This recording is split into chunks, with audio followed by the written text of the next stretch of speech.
पाकिस्तान को मिला 8वीं बार जवाब, तरसोगे जीत के लिए हर बार।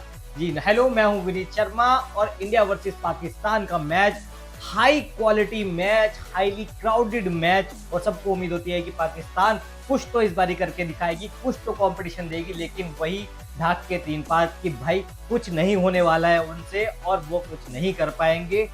कंपैरिजन आप इंडिया वर्सेस पाकिस्तान करते हैं बैटिंग लाइनअप से, बॉलिंग लाइनअप से, कि पाकिस्तान की जो है तेज तर्रार बॉलिंग है, उनके पास बहुत हाई क्वालिटी के बॉलर्स हैं, लेकिन जब खेलते हैं इंडिया के साथ तो पता नहीं वो क्वालिटी कहाँ चली जाती है। वो धार जो लोग बातें करते हैं इतनी बड़ी बड़ी, तो वो कहाँ चली जाती है, कि शायद हो सकता है उन्हें लगता होगा कि भाई इंडिया के सामने हमारी चलने वाली तो है नहीं, तो हम अपनी धार जो है वो बाहर ही तैयार कर लेते हैं और ग्राउंड पे लेके नहीं जाते हैं। क्योंकि इस मैच को देखकर तो ऐसा ही लगा और पिछले कुछ मैचेस को देखकर ऐसा ही लग रहा है कि पाकिस्तान की जो टीम है ना, वो प्रेशर झेल नहीं पाती है इंडिया पाकिस्तान के मैच का।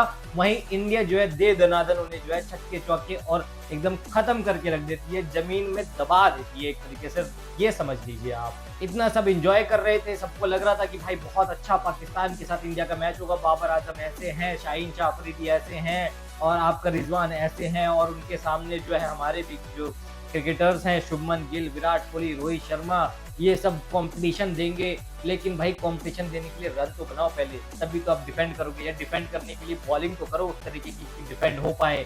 आप खड़े होकर देख रहे हैं सारी टीम जो है आपकी 30 रन 35 रन पे जो है पिछले 8 विकेटें आप ऐसे ही गिरा दे रहे हैं कि समझ नहीं आ रहा कि क्या सबको वॉशरूम जाने की लगी थी, कि कुछ खाना खुल गया था उनके लिए, कि उनको लग रहा था आवाज आई हाँ भाई खाना बन के तैयार है आ जाओ, ऐसे लग रहा था कि बस चाहिए जाइए ग्राउंड पे और उसके बाद मारिए और आउट होके अपने वापस डगआउट पे खत्म ना हो जाए, मेरे को ना मिल जाए, मेरे को ना रह जाए। तो इस तरीके से लग रहा था कि जो बिल्कुल भी मजा नहीं आया। हाँ, शुरू में जो है बाबर आजम और रिजवान अच्छे से खेल रहे थे, उनकी विकेटें शुरू में गिरी, उसके बाद उन्होंने अच्छी पार्टनरशिप करी, जिसके बाद जाके वो 155 तक पहुंचे, और कल बाद लग रहा था कि चलो कुछ कॉम्पिटिशन रहेगा, 300 के आसपास 280 के आसपास रन जाएंगे, लेकिन वही एक बारी निराश नहीं किया दोबारा से पाकिस्तान ने। आप समझ लीजिए कि आपको आशा की किरण वहां से दिख गई कि जब आपके एक ही ओवर में धड़ाधड़ विकेट गिरने शुरू हो जाए कि हाँ अब यहीं तक इनकी बैटिंग थी, यही दो बैट्समैन हैं जिनके ऊपर पूरा टूर्नामेंट इन्होंने खेलना है। कोई भी सीरीज हो जाए आपको बाबर आजम और रिजवान, बाबर आजम रिजवान यही नाम सुनने के लिए मिलते हैं, वही वर्ल्ड कप में भी सुनने को मिल रहे थे।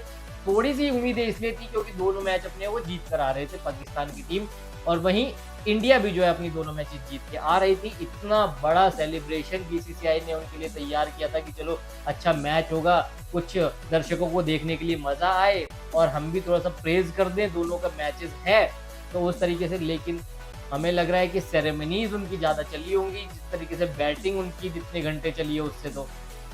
तो ये सब हुआ, उसके बाद टीम इंडिया उतरती है, उनके सामने जो है 192 का लक्ष्य था, 191 पे ऑल आउट होगी पाकिस्तान, और 192 रन बनाने के लिए जैसे ही रोहित शर्मा अपनी टीम के साथ उतरे ओपनिंग पे शुभमन गिल के साथ, और उन्होंने पहली बॉल से चौका लगाया और दिखा दिया कि भाई देखो आप खेल रहे होंगे टिक्किन, लेकिन हमें जो है इस तरह की उम्मीदें नहीं है कि हम इसको जाके 50 ओवर में खत्म करें। भाई जैसे बॉलिंग कराओगे वैसे हम तोड़ना शुरू कर देंगे, हमें मतलब नहीं है कि आप अच्छे से करा रहे हो, आपकी बॉल बाहर जा रही है, इन स्विंग हो रही है नहीं हो रही है, स्विंग हो रही है नहीं हो रही है, हमारे पास आएगी, हमें दिखेगी स्लॉट में तो आप उठा के लाएंगे ग्राउंड के बाहर से। और वही हुआ, जो रोहित शर्मा ने बैटिंग करी है भाई, धागे खोल दिए उन्होंने।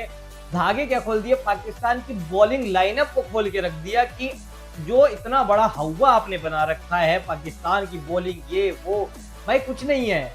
आप खड़े होइए पिच पे और लगाइए स्टैंड एंड डिलीवर, और छक्का आपको जाएगा बाउंड्री के पार। 10-10 सिटिंग ग्राउंड पीछे भी जो है आपको जाके बॉलें गिर रही है, तो आप समझ सकते हैं कि रोहित शर्मा किस क्लास के बैट्समैन हैं। और ये भी आप देख लीजिए कि रोहित शर्मा जो 2011 में वो आए नहीं थे वर्ल्ड कप की टीम में, उसका उनको जो मलाल था, उन्होंने इस जो 3 मैचेस अभी तक इंडिया की टीम के हुए हैं उसमें उन्होंने दिखा दिया कि भाई बाकी अपनी प्रिपरेशन करके आए हैं, लेकिन मैं इस बारी अपना इंडिविजुअल गेम लेके आया हूँ, और कोई मारे नहीं मारे, कोई चले नहीं चले, मुझे अपने से उम्मीद है और मैं अपने से करके दिखाऊंगा, चाहे मुझे वन मैन आर्मी ही क्यों ना लड़ना पड़े अपनी टीम के लिए, तो वो मैं करके दिखाऊंगा।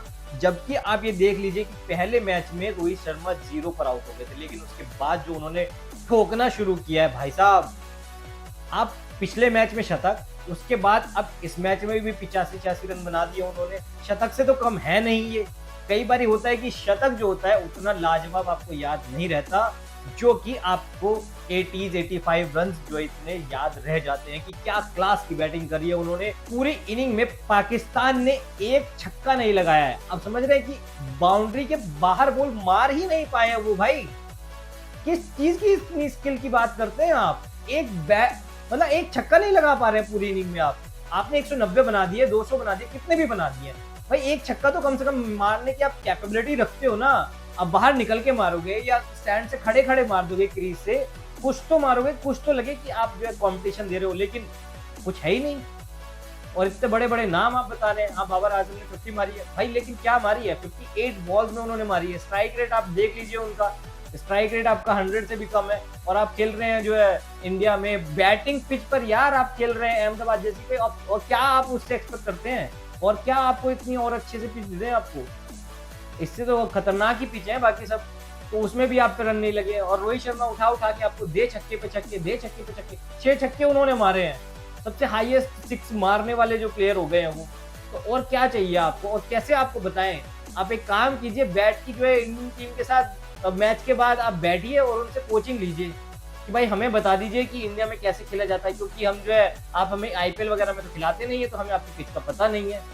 या फिर आप उन अपने सीनियर्स की सुन लीजिए जो आपके जो है पाकिस्तान में बैठे हैं, आप उनके भी नहीं सुनने वाले हो, और वो भी आपको गरिया रहे हैं पूरे कि क्या ही खेला है। जो हम खेलते थे कम से कम उतनी तो इज्जत आप रख लेते, तो वो भी नहीं आप कर पाए। तो खैर, कुल मिलाकर बात ऐसी है कि मैच इंडिया पाकिस्तान का हर बार हाइप क्रिएट करता है, और हर बार इंडिया वालों की उम्मीदों को जो है पाकिस्तान की टीम तोड़ती नहीं है। बिल्कुल, आप मतलब वादा खिलाफी तो वो करते ही नहीं है कि हाँ, आप हमसे उम्मीद लगाए बैठे हैं कि इंडिया टीम पाकिस्तान को हरा देगी, और लीजिए हम आपसे जो है वादा तोड़ेंगे नहीं, और फिर हर बारी हार जाती है। अब कुल मिलाकर स्कोर जो हो गया है वो 8-0 हो गया है। तो 8-0 पे इस वर्ल्ड कप में अभी तक पाकिस्तान टीम कभी भी जीत नहीं पाई है टीम इंडिया से।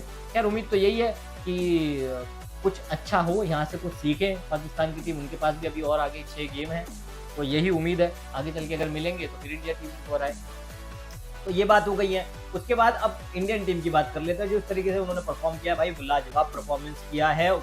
इतना लाजवाब किया है कि उनके सामने जो स्कोर थे, बेसबॉल की बात करती है इंग्लैंड टीम, लेकिन बेसबॉल कैसे खेला जाता है वो टीम इंडिया ने दिखा दिया है कि हाँ, हमारे पास स्कोर है, कम स्कोर है, हमारे पास अभी अपॉर्चुनिटी है कि हम अपना नेट रन रेट अच्छा कर लेते हैं, तो हम उसके लिए भी खेलने को तैयार है। और वही हुआ। +1 टीम इंडिया का अभी नेट रन रेट हो गया है, और माइनस में पहुंच गया है पाकिस्तान टीम का। तो ये हाल है। अगर कहीं जाके लास्ट में ये हुआ कि नेट रन रेट पे क्वालिफाई हो रहा है, तो 5 टीमें लगी हुई हैं आपके साथ भाई। अफगानिस्तान है, श्रीलंका है, उसके बाद तो पाकिस्तान आ गई है, ऑस्ट्रेलिया भी है उसमें, और बांग्लादेश भी है। तो ये 5 टीमें ऐसी हैं जिनकी हालत देखकर लग नहीं रहा है कि ये सेमीफाइनल में भी पहुंच पाएंगे, टॉप 4 में भी पहुंच पाएंगे, क्योंकि टीम इंडिया वहां पे पहुंचनी है। आप देख ही रहे हैं जिस तरीके से परफॉर्म कर रही है। न्यूजीलैंड की टीम शानदार परफॉर्म कर रही है, उसका भी आप समझ लीजिए कि सेमीफाइनल में पहुंचना ही पहुंचना है उसने, टॉप 4 में। उसके बाद साउथ अफ्रीका भाई 400 प्लस रन मार रहे हैं ये लोग। तो आप कैसे सोच सकते हैं कि आप 200 में दूसरी टीम को जो है गिरा देंगे, और तीसरी टीम वो हो गई है। अब चौथे की जो रेस है ना, वो लगी हुई है इन बाकी टीम्स के बीच में।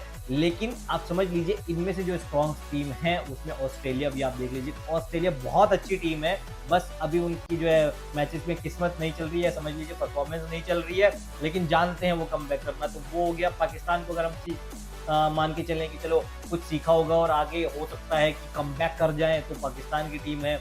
उसके बाद आप इंग्लैंड की टीम आप देख लीजिए भाई, इंग्लैंड की टीम क्या जबरदस्त है, लेकिन वही है, उनके भी हाल वही है कि समझ नहीं आ रहा किस तरीके से प्लेइंग 11 खिला रहे हैं वो लोग। तो मतलब समझ से ही परे है कि बेन स्टोक्स बाहर बैठे हैं, और आप जो है क्या सोच के आप सोच रहे हैं कि आप मैचेस जीत जाएंगे। तो ये टीमें हैं, तो इनमें बहुत ज़्यादा कश्मकश चल रही है। और उसके बाद अगर नेट रन रेट पे बात आके अटकेगी, तो समझ में आएगा पाकिस्तान को या बाकी टीम्स को कि भाई हमने कैसे कैसे क्लोज गेम या कैसे कैसे हमने मोस्ट इंपॉर्टेंट गेम्स जो है हार गए हैं हम शुरुआती तौर पे, उसका खामियाजा अब हमें बाद में भुगतने को मिल रहा है। तो ये सब बातें हो गई है। और कुल मिलाकर अब आगे का सफर अगर देखा जाए तो बहुत ही अच्छा भी हो गया है। तो लेट्स सी आगे कौन कहां पहुंचता है, लेकिन हमारी उम्मीद यही है कि वर्ल्ड कप टीम इंडिया ही जीते। और जिस तरीके से परफॉर्म कर रही है भाई, शानदार परफॉर्म कर रही है, और हमें उम्मीद है, विश्वास भी है कि टीम इंडिया परफॉर्म करेगी और ऐसे ही आगे वर्ल्ड कप भी अपने नाम करेगी, क्योंकि जो ललक, जो आग रोहित शर्मा की आंखों में और उनकी बॉडी लैंग्वेज में दिखी है, भाई वो बिल्कुल ऐसे करके आए कि ये मोस्ट प्रोबेबली, अगर मैं मानूं कि रोहित शर्मा का आखिरी वर्ल्ड कप है और वो चाहते हैं हर हाल में इसको जीतना, हर हाल डू एंड डाई सिचुएशन में वो चाहते हैं कि बस मुझे ये चाहिए ही चाहिए। तो ये हाल आपके मैच का रहा, ये हाल मैच की समरी का रहा, और उसके बाद जो वाकया हुए हैं उसके भी यही हाल रहे हैं। गुड जेस्चर्स भी देखने के लिए मिले कि भाई बाबर आजम पहुंचते विराट कोहली के पास कि आपकी साइन टी शर्ट हमें चाहिए, तो वो विराट कोहली जो है उनको साइन करके टी शर्ट देते हैं। उस पर भी कई लोग जो है आर्ग्यूमेंट कर रहे हैं कि अच्छा हुआ नहीं हुआ, आप अपनी टीम को संभालिए। खैर ये सब चीज़ें चलती रहती है, लेकिन पास ये सब चीज़ें ग्राउंड के बाहर भी होती हैं, कुछ रिलैक्सिंग मोमेंट होते हैं, कुछ अच्छे जेस्चर्स देखे जाते हैं मैच के बाद लोगों के आमने सामने होते हुए।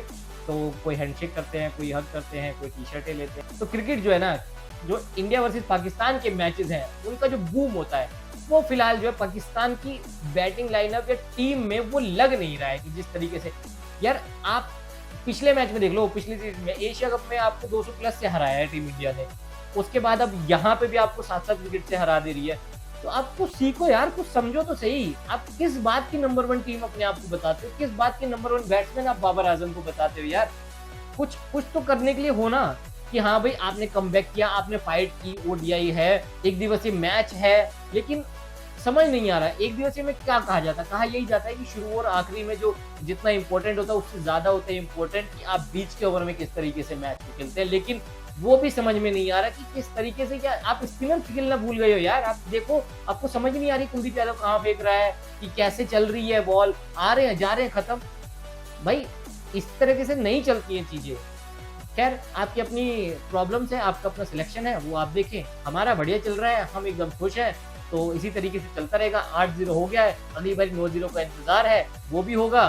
तो बात यही है कि इंतहा हो जाएगी आपके इंतजार की, लेकिन टीम इंडिया कहेगी कि इंतजार ही करते रहिए आप, आपको हम जीतने नहीं देंगे। तो ये सब बातें हैं, तो आप वीडियो को लाइक कर दीजिए, चैनल को सब्सक्राइब कर दीजिए और बेल आइकन को भी दबा दीजिए।